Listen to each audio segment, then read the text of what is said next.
कई बार लोग इस बात से दुखी रहते हैं कि क्यों बार बार उनकी क्षमता पर संदेह किया जाता है, क्यों बार बार उनकी परीक्षा ली जाती है, क्यों पूछते हैं कि यही मेरा भाग्य है जो बार बार मुझे अपनी सिद्धता को प्रमाणित करना पड़ता है। लोग सोचते हैं यह दुर्भाग्य है, मैं सोचता हूं यह सौभाग्य है। कैसे? संदेह किस पर किया जाता है? स्वर्ण की शुद्धता पर, लोहे की नहीं। कसौटी पर बार बार उसे ही परखा जाता है, तांबे को नहीं। रत्नकार के प्रहार हीरे को सहने पड़ते, किसी कंकड़ को नहीं। इसलिए ये सोच इसे सकारात्मक बनाई। जीवन में जितनी भी परीक्षाएं आए, मुस्कुराहट के साथ उसका सामना कीजिए, उस पर उत्तीर्ण होइए और फिर देखिए आपके भीतर का ये रत्न आपके जीवन को चमका देगा। क्या आपके जीवन में भी समस्याएं हैं? अवश्य ही होंगी। हर एक के जीवन में समस्याएं होती हैं। हर एक मनुष्य पूछता भी होगा कि ये समस्याएं ये है क्या और क्यों आती हैं जीवन में।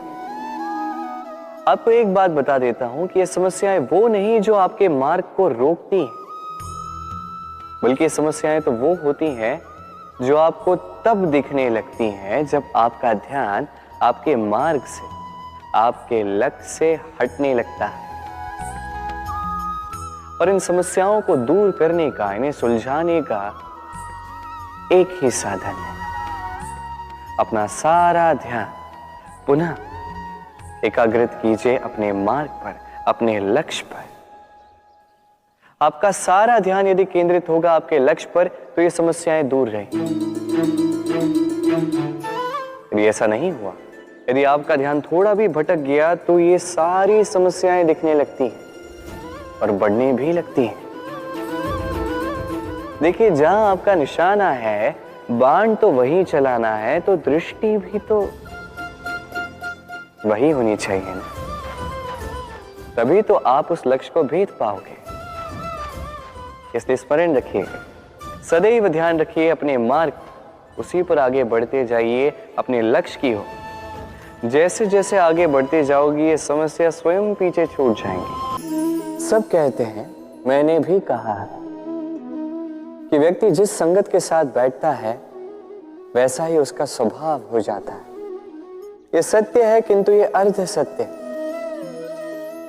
हाँ, वर्षा की बूंद जब सर के मुख में जाती है तब वो विष बनती है, वही जब सीप के भीतर जाती है तब वो मोती बनती है। किंतु व्यक्ति का स्वभाव ये अत्यंत महत्वपूर्ण होता है। किसी पुष्प को देख लीजिए, उस पुष्प से जुड़े उन कांटों को देख लीजिए। सहस्त्र वर्षों से ये कांटे पुष्प से जुड़े हुए हैं, किंतु आज भी चुभते ही हैं, पीड़ा देते ही हैं, सुगंध नहीं देते। क्यों? क्योंकि चुभना कांटों का स्वभाव है। ये समझिए। सर्वप्रथम अपने मन के भाव को बदलिए, तत्पश्चात संगत का स्वभाव बदल सकते हैं। और यदि ऐसा आप करेंगे तो आपका संसार प्रसन्नता से भर जाएगा। आपने कभी सुना होगा, कुछ ऐसे भी पंछी होते हैं जिनके पास पंख तो होते हैं पर उड़ नहीं पाते। चाहते हैं कि आकाश की ऊंचाइयों में जाकर बादलों से बातें करें, कर नहीं पाते।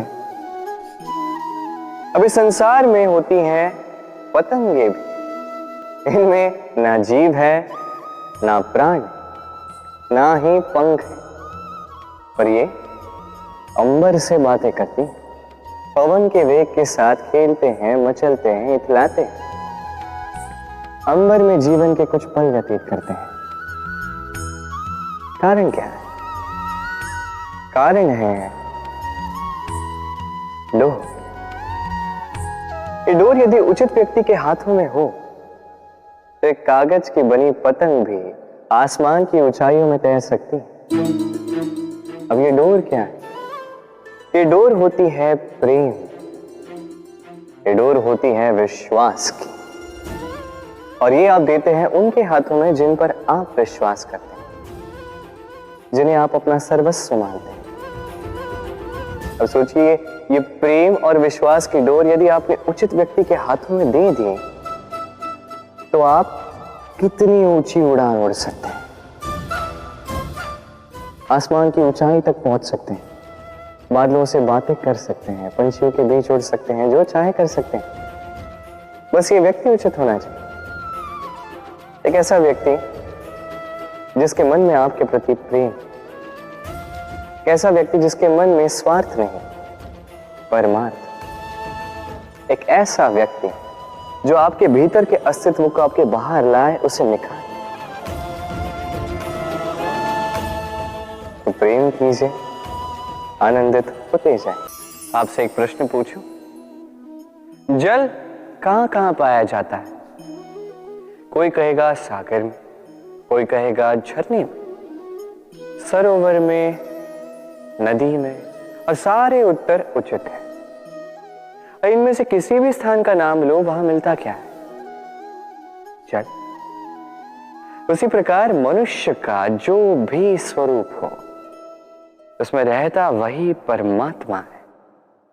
वही परमात्मा जो प्रेम की भाषा सुनता है, प्रेम की भाषा समझता है, वही जानता है। अब चाहे माता देव की हो या यशोदा मैया, यात्रा ममता की ही है। अब चाहे रुक्मिणी हो या राधा, यात्रा प्रेम की ही है। तो इस प्रेम पर ध्यान केंद्रित कीजिए, ये व्यवहार प्रेम पूर्ण रखिए। आपका हर एक संबंध, हर एक बंधन पवित्र हो जाएगा। हम मनुष्य कितने विचित्र होते हैं। जब भूल हमसे होती है तब हम चाहते हैं समझौता। यही भूल किसी और से हो तो हम चाहते हैं न्याय। क्यों? एक ही परिस्थिति में दोहरा व्यवहार किस लिए? देखिए, यदि समझौता, न्याय, प्रतिकार या प्रतिघात के स्थान पर हम केवल प्रेम से भर दें तो ना हमें समझौते की आवश्यकता होगी, ना न्याय की आकांक्षा होगी। क्योंकि मनुष्य समझौता या न्याय केवल तभी चाहता है जब कुछ लेना चाहता है, किंतु प्रेम में तो सब कुछ अर्पण कर दिया जाता है। स्मरण रखिएगा, सबसे बड़ा समझौता और सबसे बड़ा न्याय केवल प्रेम ही है। जीवन में हम कई लोगों से मिलते हैं।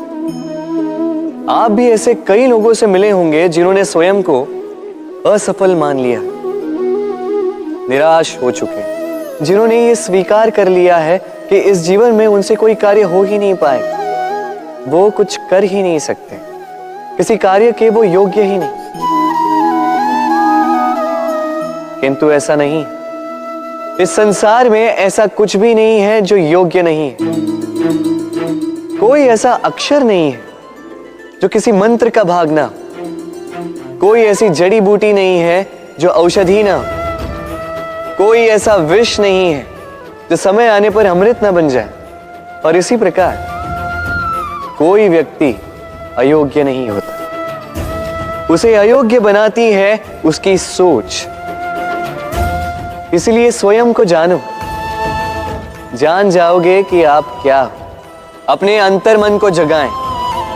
आप देखेंगे कि जिस संसार की नींव ही बनी है आशा से, उस संसार में निराशा, हताशा और हार जैसा कोई भाव अस्तित्व ही नहीं रखता। राधे राधे।